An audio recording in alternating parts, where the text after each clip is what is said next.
Gadkari has had a huge road show. Tremendous response from the crowd. Sir, थक गए होंगे या crowd का जोश देखकर दोबारा जोश भर गया?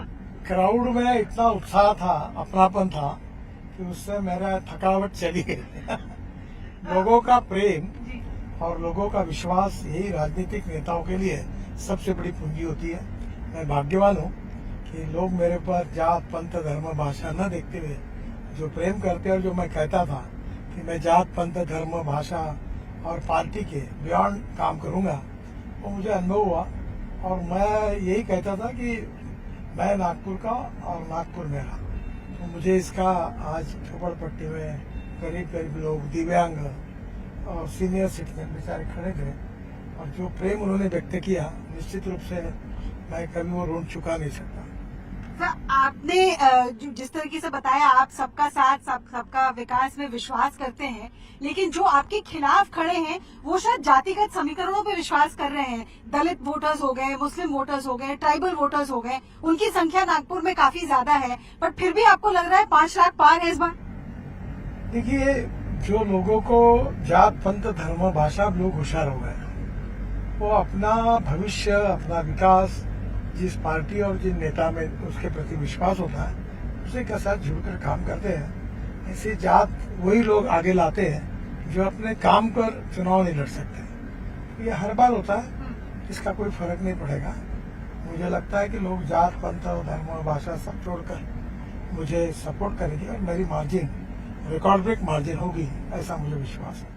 आपके समर्थक ये भी चाहते हैं कि रोडकरी के तौर पे तो आपने देश भर में अपना डंका फहरा ही दिया है, तीसरे टर्म में कुछ लोग कह रहे हैं कि आपको कोई बड़ी जिम्मेदारी मिलनी चाहिए। नितिन जी के मन में क्या है? अब आगे और कोई प्रोजेक्ट है नेशन बिल्डिंग के लिए जो आप पूरा करना चाहते हैं? प्रोजेक्ट तो बहुत है, पर अभी चुनाव के बाद प्रधानमंत्री मोदी जी बनेंगे, उसके बाद जो जिम्मेदारी देंगे वो कार्यक्रम। और सर, आज मैनिफेस्टो भी रिलीज हुआ है, उसमें 2 बातें की गई है। पहली पे आपकी टिप्पणी चाहूंगी, 1 नेशन 1 पोल, कि पूरे देश में एक ही चुनाव होना चाहिए। आपने इतने चुनाव देखे हैं, संगठन के आदमी हैं आप, क्या व्यू है आपका इस पे? ये बिल्कुल सही है। बार बार कोड ऑफ कंडक्ट, ये वो देश का बहुत नुकसान होता है, और इसलिए बहुत स्वागतार्ह कदम है। और एक ही बार देश में चुनाव होने चाहिए, मुझे लगता है ये बहुत अच्छा होगा। कुछ लोगों का ये कहना है कि अगर लोगों को एक ही बार मौका मिलेगा अपने प्रतिनिधियों से सवाल पूछने का, जैसे कभी तेल के दाम बढ़ जाते हैं, कभी सब्जियों के दाम बढ़ जाते हैं, और चुनाव से पहले उनको लगता है कि हमारी बात सुनी जाती है, दाम वापस घटा दिए जाते हैं, फिर हमें 5 साल तक का इंतजार करना पड़ेगा। ऐसी कोई जरूरत नहीं है। जब भी चुनाव होगा तो जो हर सरकार का परफॉर्मेंस ऑडिट होगा, जनता करेगी और उसी के आधार पर निर्णय करेगी। और इसलिए मुझे लगता है कि जब भी जनता करेगी, तब अपने जो मूलभूत सवाल है उसके ऊपर सवाल करने का जनता का अधिकार है, और जनता निश्चित रूप से कर सकती है। और जो अच्छा काम करेंगे उनको साथ देगी, जो नहीं होगा उनको बदल देगी। आपके संकल्प पत्र को कांग्रेस ने जुमलाबाजी कहा है राहुल गांधी जी ने, हम तो गरीबी यूं झटके में हटा सकते हैं। इनके संकल्प पत्र में तो ना गरीबी का जिक्र है, ना बेरोजगारी का।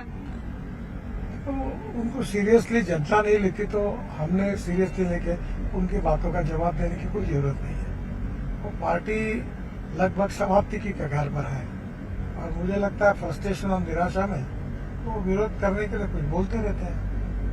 जी, और सर, 2 मेरे आखिरी सवाल हैं। एक ये है कि सारा ऑपोजिशन जो इंडिया फ्रंट है वो इकट्ठा होकर बार बार आपकी सरकार पर आरोप लगाता है कि आपने कुछ सरकारी एजेंसीज को अपना पार्टी का विंग बना लिया है, चाहे ईडी हो, चाहे सीबीआई हो, चाहे आईटी हो।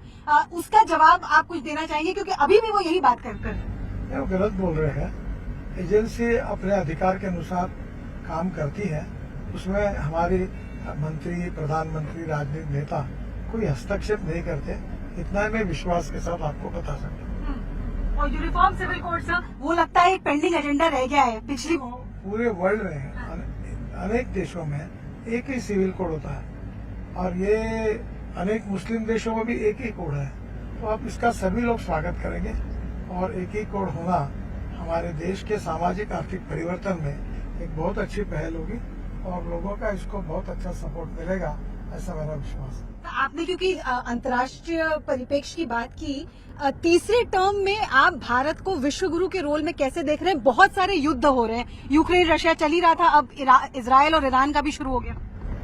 मुझे लगता है कि हम लोग निश्चित रूप से आने वाले समय में हमारे देश की भूमिका विश्व के में ही बहुत महत्वपूर्ण होगी।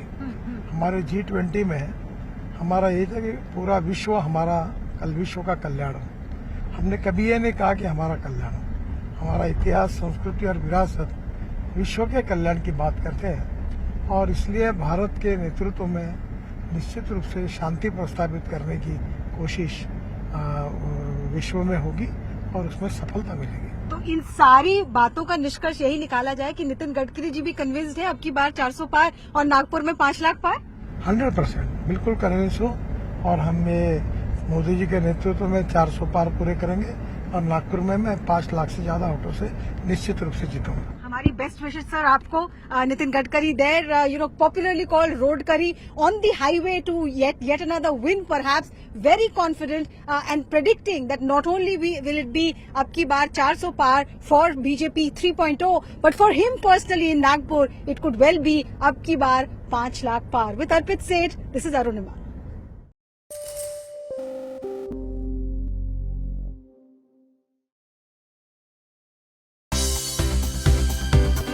For more news and updates, all you need to do is follow CNBC TV 18 on all of our digital platforms.